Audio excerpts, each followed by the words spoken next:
Something's up in the market, we all know that. What I want to talk about today is how the real estate market is affected by public perception just as much as it is affected by data.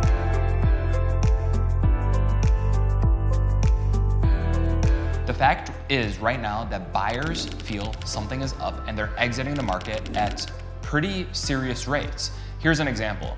We're one of the largest buying teams here in Chicago, and 6 weeks ago, we had about 100 deals pending. There's about half the activity going on as there was 6 weeks ago. You take a look at the actual real estate market, property is coming on the market, and instead of going off the market in 4 days, it's coming off the market in 15 days, in 21 days. It's exactly what buyers asked for. But what are they doing? They're not making a move.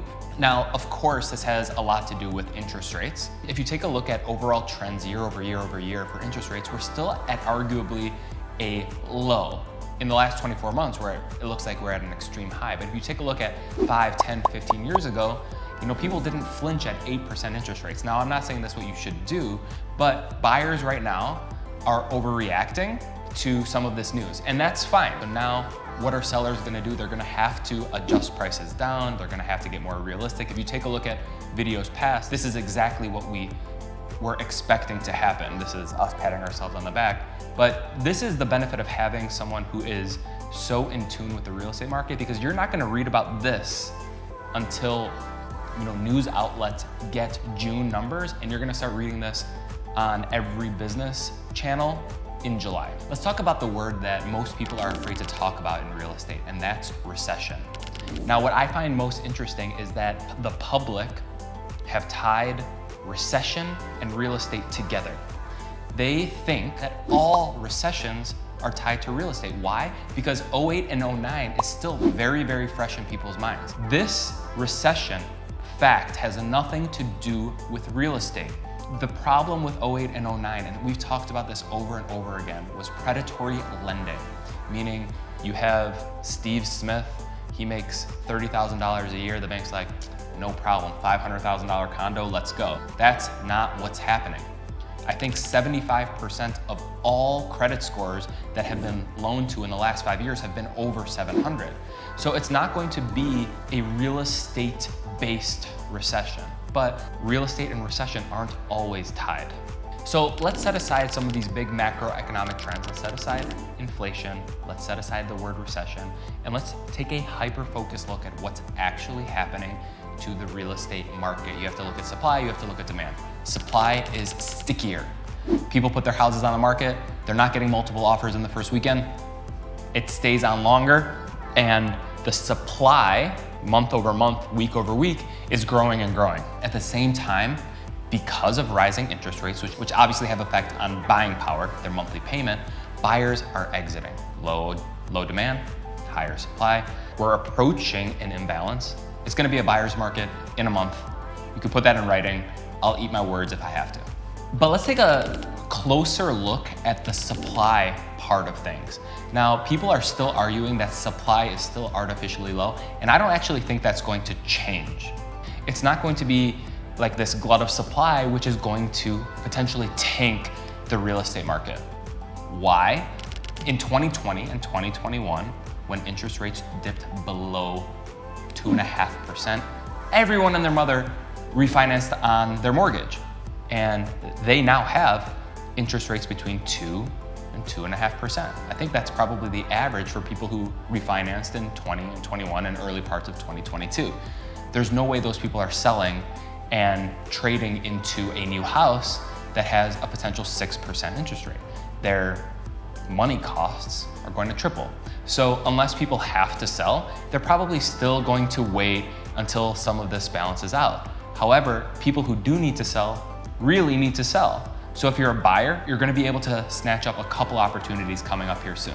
For sellers, people are realizing that that window to sell with 20 offers, getting those buyer love letters, selling at a 10, 15% premium over list price, those days are over, right? And it's going to take some time for sellers to realize that that's true. And it's also gonna take some time for them to realize that just because I'm in unit 3, unit 1 and unit 2 sold for X there's a really good chance I'm selling for a considerable amount below whatever they got. And again, this comes back down to psychology. All of this comes down to psychology. Nobody wants to sell for less than what their neighbor sold for. The price of your property is market driven. It has something to do with what your neighbors bought, but it has to do with what is happening in a very local market at a very specific snapshot in time. So it's gonna take some time for sellers to realize, hey, this isn't, June of 2021. I'm not going to get 50 grand over asking with multiple offers, waive inspection, waive appraisal, etc. Those days are done. So given what's actually happening to supply and demand, what should happen is a slight price adjustment down. A little bit more supply, buyers aren't as hungry. All right, people gotta meet in the middle. But what may actually occur is because we're using such scary words like recession and inflation, and the uneducated, particularly buyers, but also sellers, they're going to all adopt this wait and see attitude. They're going to act based on fear. They're going to approach the sidelines. What's gonna happen is potentially not that small, healthy price adjustment, but something that has nothing to do with market dynamic, but it's not data-driven. The real estate market is theoretically fine minus interest rates, but interest rates will come down. There's nothing wrong with buying a property and paying 6.5% because at some point, whether it's a year, 2, 3 years down the line, you're probably gonna be able to refinance at some marginally less interest rate. So if you made it to the end of this video, what are your takeaways? Well, I'm talking directly to those people, and we've used this meme before where it's like a weird guy poking the real estate market with a stick asking it to crash. I'm talking to you people. All right, put your money where your mouth is. There is an opportunity here to buy because people are scared. Now is your opportunity to buy.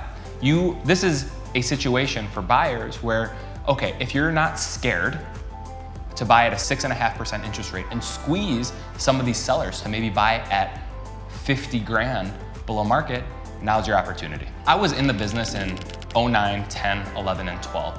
And I'll give you the same advice I gave to my buyers and sellers back then. If there is a true recession, right? And let's say it does affect real estate. Let's say it is affecting gas prices. It's affecting cost of goods. The only thing that matters is jobs. Did you keep your job? Great, ride it out. If you're able to make your monthly payments, even if your property value goes to 0, continue to make your monthly payments, it's going to come back. Give it a year, give it 2 years. The real estate market, it has an upward trajectory over time. Wait it out. And finally, it's kind of cliche, but scared money doesn't make any money. I made the majority of my money in 2010, 11, and 12. That was probably the worst time in real estate, period, minus 08 or 09. If prices are actually depressed, it's time to buy. Now, most of you won't act on that information, but you can't say that nobody told you.